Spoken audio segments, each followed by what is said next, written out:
malgré que maman a laissé des larmes, j'ai dit, j'ai fait mon devoir de bon patriote. Voilà.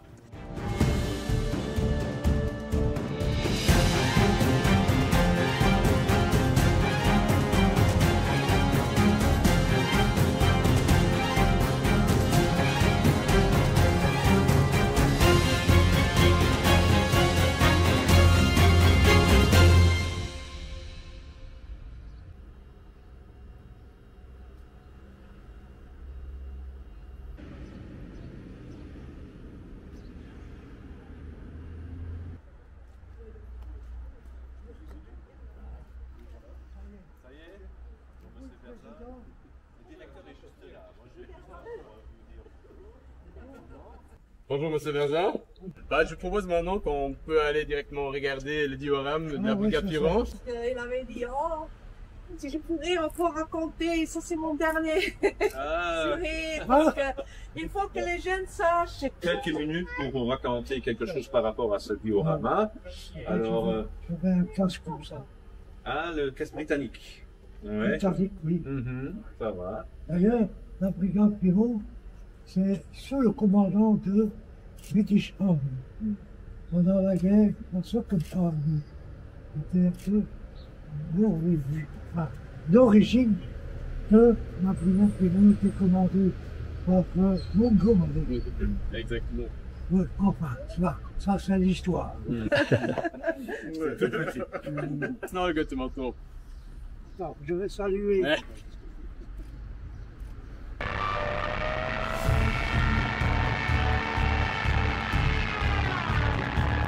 Et le fait que j'avais 15 ans quand la guerre s'est pas déclarée, les Allemands sont arrivés sans demander la permission. Ça, ce sont des brutales. Alors, voilà. Donc, c'est arrivé quand j'avais 15 ans. J'étais au collège à Louvain. Si tu connais Louvain, c'est le grand collège de la Sainte Trinité. Enfin, soit, c'est un détail. Mais de toute façon, c'est là que j'ai connu donc les Allemands. Au début, on était gamins et on n'avait pas encore cette peur que beaucoup de personnes connaissaient, la race allemande, teuton, comme on dit. Eh bien, ça, évidemment, moi, mais là, c'est mon père qui m'a dit que ça, je ne vais pas rester ici. Il a connu 14-18 et ce sont des éléments très dangereux. Hein. Alors, évidemment, pour éviter de voir tous ces Allemands, on a pris la voiture, on est parti. La première chose qui m'a fort surpris, passer la frontière, il y a déjà les Stuka. Ça, c'est quelque chose d'horrible. Et c'est un gendarme, juste à temps, dites monsieur, vous allez là, mettez-vous là, dans le bosquet, parce qu'ils sont là. Et heureusement, parce qu'il y a eu beaucoup de victimes. Et c'est atroce. C'est la première scène qu'un jeune, tous ces jeunes qui voient, on n'a jamais vu la guerre, mais là, ça dénote déjà que ça devient quelque chose de sérieux. À notre esprit de jeunes, oui, s'il y a tous ces cadavres, des enfants qui crient, hein, maman, maman, maman, ben voilà. Donc, ça reste déjà une trace pour dire que ça va être, ce n'est que le début. Qu'en 40, quand ils sont venus envahir la France, la Belgique et tout ça, eh ben, ils étaient équipés. Hein. En quelques jours de temps, de la frontière, ils ont percé, ils ont mis au moins, pour aller à Bruxelles, ça fait 8 jours. Et la côte, ça fait 15 jours.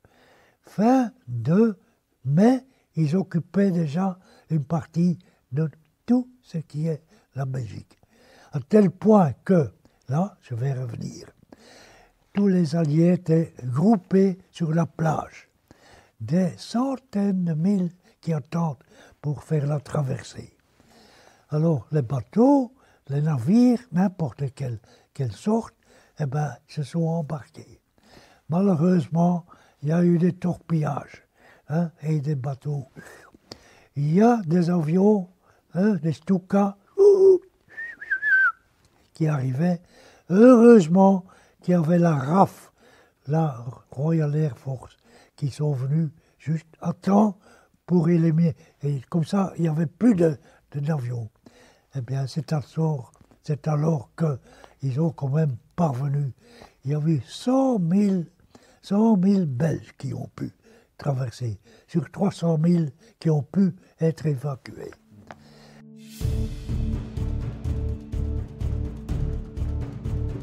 On a pu entendre parler de quelque chose que tu avais aussi peut-être résisté un peu pendant l'occupation allemande contre les Allemands. J'ai d'abord été résistant, parce qu'il y avait un professeur de Saint-Luc, hein, qui me disait, comme il était chef de résistants à Bruxelles, j'ai un petit travail. Alors il raconte, mais ça doit rester entre toi et moi. Ah, et c'est quoi? Eh bien, écoutez, quand les avions sont descendus par la DCA, il y a toujours des pilotes qui échappent et qu'on parvient à les savoir pour les prendre.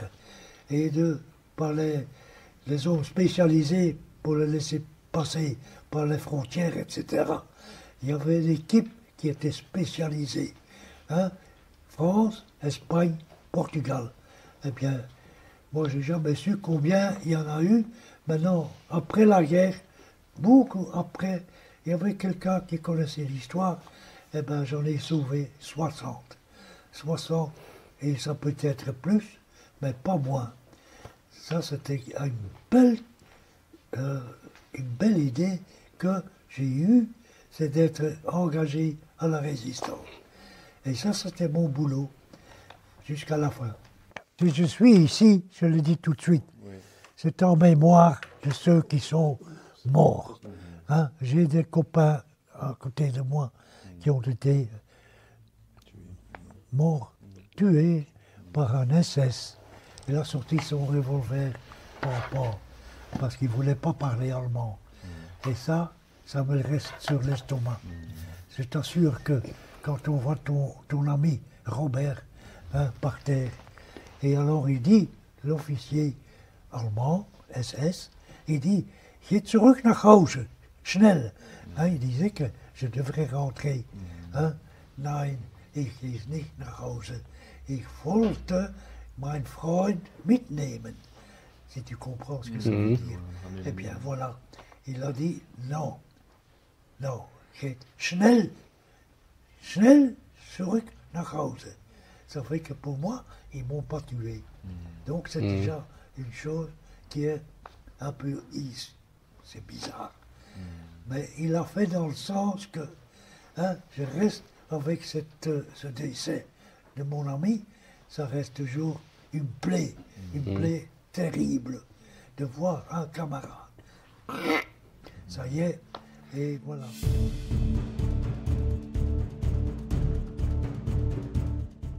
Maintenant, pour savoir comment et pourquoi on appelait la brigade Piron, c'est bien simple.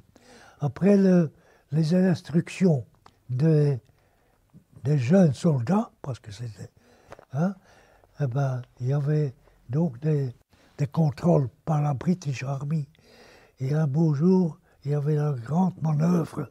Et quand ils ont fait les manœuvres, les officiers anglais, ils ont dit la Belgique, l'armée belge est compétente de faire avec les autres le débarquement. C'est ça qu'on a fait le débarquement. Maintenant, brigade Piron, parce que quand ils ont débarqué, l'armée belge, non, c'est arrivé quand ils ont libéré Bruxelles avec les Anglais. Et qu'on criait dans la rue, « Ah, nos petits Belges sont là !» Parce qu'ils voyaient le match, ce match ici. Hein, voilà. Ça, c'est une belle histoire qui donne du courage à tous ceux qui ont souffert.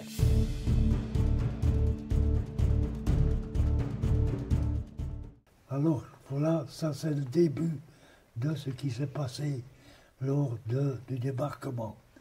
évidemment, le débarquement, c'était très difficile, du fait que ce sont des jeunes soldats, tous ces soldats qui étaient engagés à la Brigade Piron.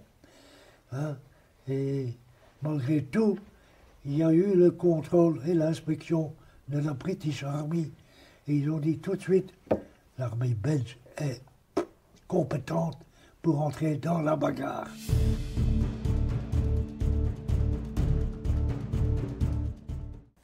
Et je regrette jamais d'avoir été volontaire de guerre. Parce qu'au fond, c'est bêtement arrivé par ce capitaine qui s'appelle Haas, qui venait chercher des fleurs, et que j'ai compris, tiens, je dois me rendre utile pour sauver la patrie. Voilà. Donc, rien que ça. Par contre, hein, il y a juste un moment, elle a versé des larmes. Oh, je ne verrai plus mon fils. Mais, capitaine Haas, écoutez, madame, de toute façon, il vient chez moi. Je suis à l'état-major de l'artillerie. Je l'engage pour moi, parce que vous faites des études de saint, donc vous savez ce que c'est qu'une carte routière, mais plus spéciale pour les militaires. Oh oui, parce que j'étais scout, en plus, donc on avait des cartes spéciales de l'armée. Ah, ça m'arrange très bien. Et alors il était tout content. Et moi j'étais content parce que mon père, à l'époque, je l'ai encore cette preuve. Oui, mais il n'est pas majeur. Non, j'avais 17, 18 ans. Donc, je devais avoir l'autorisation des parents. Hein, tu te rappelles peut-être. Eh bien, il a fait son petit papier. Et voilà, c'est parti. Voilà, je suis engagé comme volontaire de guerre. J'étais surpris par cette audace que j'ai arrêté mes études. Ça, c'est un fait. Parce que j'étais en 4e architecture.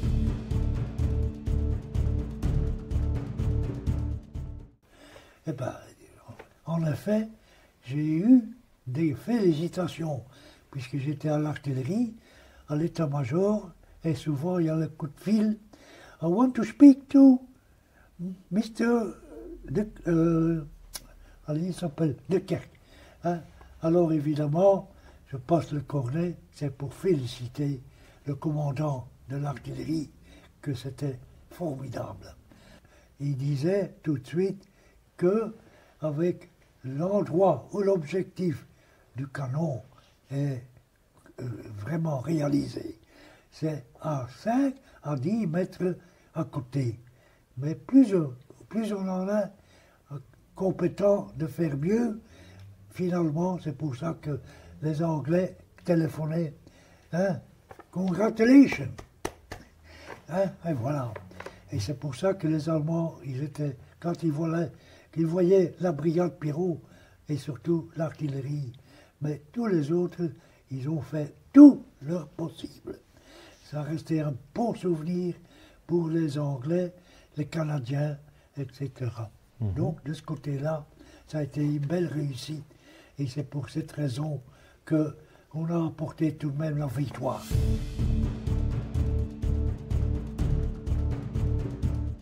J'étais fier d'être à l'état-major. Donc, en général, quand on est là, on ne sort pas du bureau. C'est un bureau. Hein? Seulement, il y a une chose, c'est que par mission spéciale, urgente, on doit voir sur place ce qui se passe. Eh bien, j'ai eu l'occasion d'être parmi le personnel de l'état-major. Ils ont pris place dans un camion, etc., etc. Et que c'est en revenant que j'étais blessé. Par contre, je suis invalide de guerre. Donc, c'est par suite de ça que je ne sais pas comment j'ai fait mon compte, mais en sautant du camion, quand on saute, c'est déjà assez haut. Et c'est ma barre qui a pris dans les crochets des bâches qu'on met sur le camion. Quand j'ai sauté, j'arrive, mais je n'ai même pas senti que mon doigt était arraché. Tellement que, avec le poids, etc., je suis tombé, et là, j'avais blessé tout mon... C'est ici, hein, voilà. Alors, j'étais donc admis à l'hôpital à Eindhoven. C'est un chirurgien anglais comme ça. Il a bien fait ça. Hein? À un moment donné, il dit, quand je suis arrivé à l'hôpital, « Where is your finger? » Hein? Où est votre doigt? I don't know. J'ai pas le temps d'aller le ramasser. C'est un copain le lendemain qui l'a dit, ah, on a trouvé ton petit doigt. J'ai dit, ben ça ne fait rien. Il faut oui, on va l'enterrer à l'arbre. Et ça fait que je ne suis jamais allé voir si mon petit doigt était enterré. Voilà, ça sont des petites histoires amusantes, mais pénibles pour moi.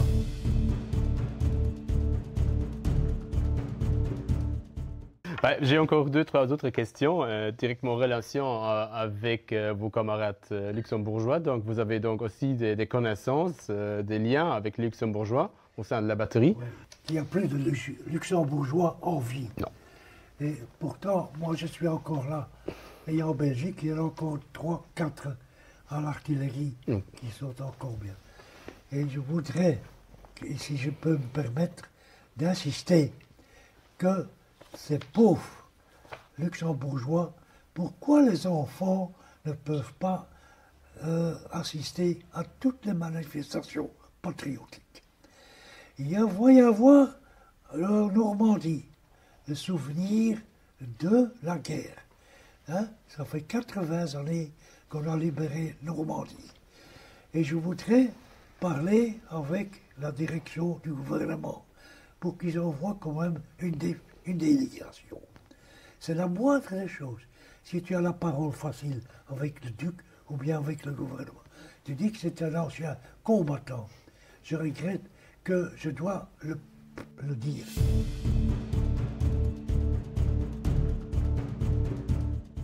Est-ce que vous vous souvenez du 8 mai 1945, qui est la date de la capitulation de l'Allemagne en Europe? Eh ben, c'est tout simple. C'était l'époque où j'ai été blessé. Donc j'étais en Hollande. Et c'est justement en allant en mission des inspections chez les canonniers, hein, parce qu'il faut tenir ça à l'œil. Et quand je suis revenu, j'ai eu ma blessure avec les choses. Donc, pendant la capitulation des Allemands, j'étais à Eindhoven. Et là, évidemment, il y avait le peuple hollandais, et surtout les filles. Ah, le libérateur est là. Ils ont grimpé le mur et qui sont venus embrasser. Ça prend ici dans mon cœur que sachant qu'il y a quand même la population qui ont vraiment félicité ceux qui ont donné, parce qu'il y a eu beaucoup de victimes pendant la guerre. Il ne faut jamais oublier ça. Et parce que maintenant, on oublie trop ce que les Alliés ont fait. Des centaines de mille qui ont laissé leur vie.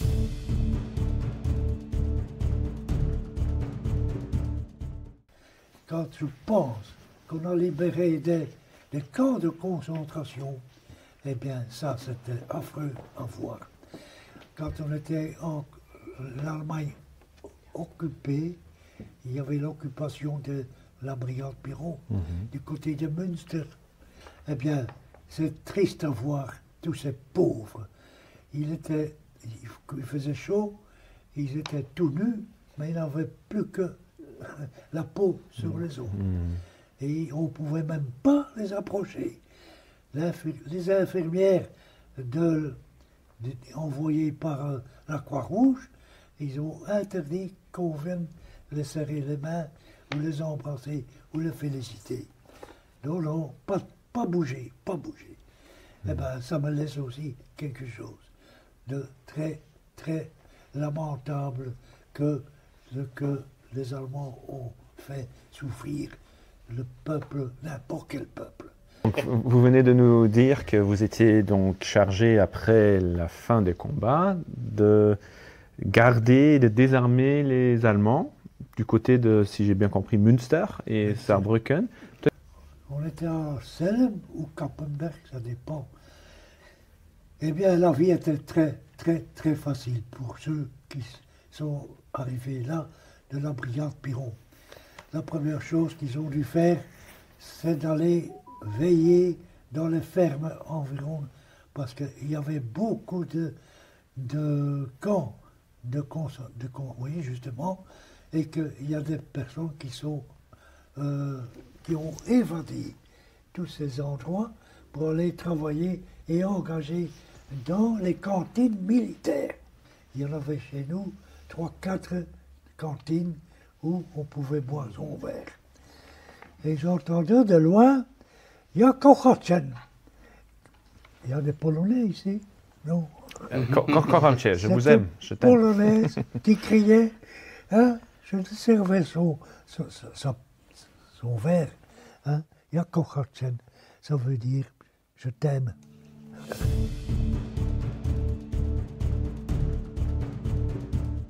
Comment s'est déroulée votre démobilisation? Donc, quand c'était vraiment fin pour votre service militaire?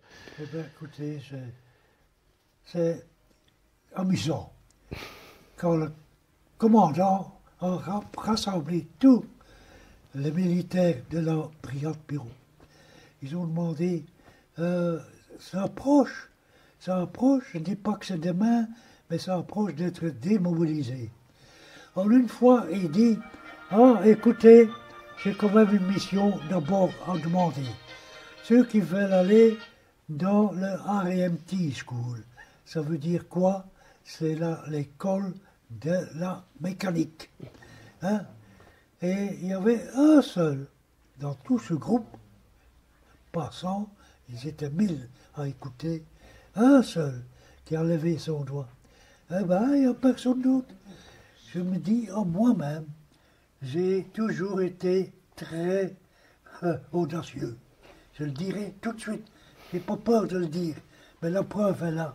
Je lève mon doigt. Ah, monsieur, c'est comment votre nom, Verzin? Ah, eh bien, vous faites bien. Vous savez conduire une voiture. Ben, heureusement que j'ai un copain, que j'ai une fois pris le volant. Et c'est tout, c'est tout. Je ne connais rien. Je ne savais pas où est le moteur. Je ne savais pas ce que c'est que les changements de vitesse, etc.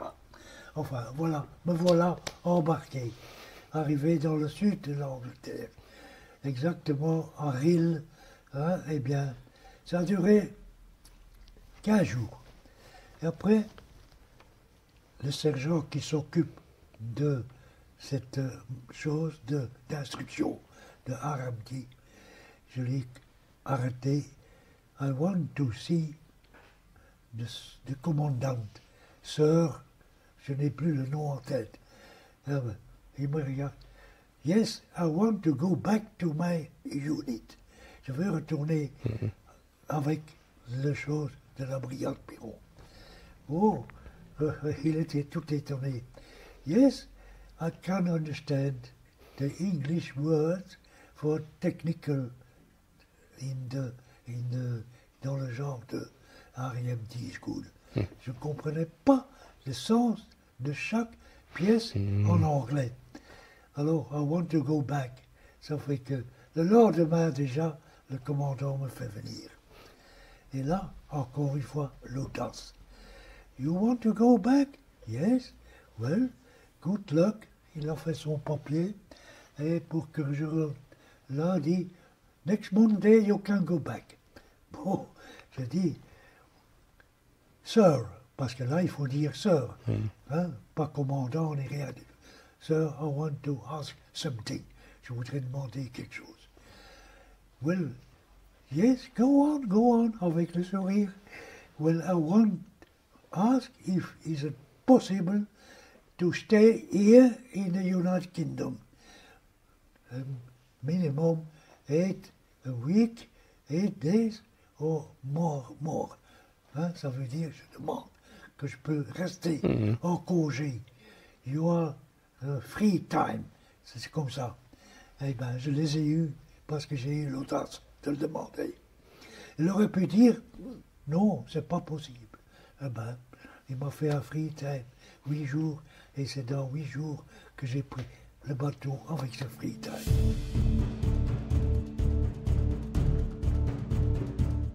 Vous avez pu dire il faut que la jeunesse soit à la hauteur pour préserver la paix. Pouvez-vous expliquer votre raisonnement pour ça? C'est vrai que la jeunesse, j'habite pourtant une ville universitaire. Et quand je vais au restaurant universitaire, il y a tous des étudiants. Et alors, j'ai dit, bon appétit. Ah, il se retourne. Ah, monsieur, oui, bon appétit. Mais quel âge que vous avez? C'est la première chose. J'ai dit, j'approche de 100 ans. Ah, et alors, et vous avez fait la guerre? Ben, évidemment, hein, à cet âge-là, hein, et je raconte, j'ai libéré la Normandie, la brigade Piron, etc.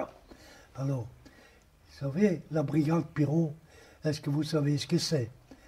Non, ils ne savent même pas ce que c'est. Donc, ça veut dire que la jeunesse n'est pas au courant. Et c'est ça qui est dommage. Et maintenant, j'insiste, et encore, qu'il y ait des conférences. Et ça, j'en ai fait déjà 4-5, mais c'est trop fatigant. Et tu devais savoir la figure de ces jeunes qui étaient à l'écoute, hein, sans parler, très attentionnés. Ils se disent, mais monsieur, c'est pas possible, vous avez tant souffert. J'ai dit, il n'y a pas que moi qui ai souffert, il y a pire que moi. Hein. Alors j'explique des camps de concentration. Heureusement, maintenant, il y a des visites. Auschwitz, par exemple, ça laisse une bonne leçon pour la jeunesse. Mais il faut quand même que les jeunes sachent ce que c'est que là. Et depuis qu'il y a la guerre en Ukraine avec les Russes, de plus en plus, ils se demandent où. Et la brigade Piron, ça nous rappelle qu'ils ont fait la même chose avec les Allemands.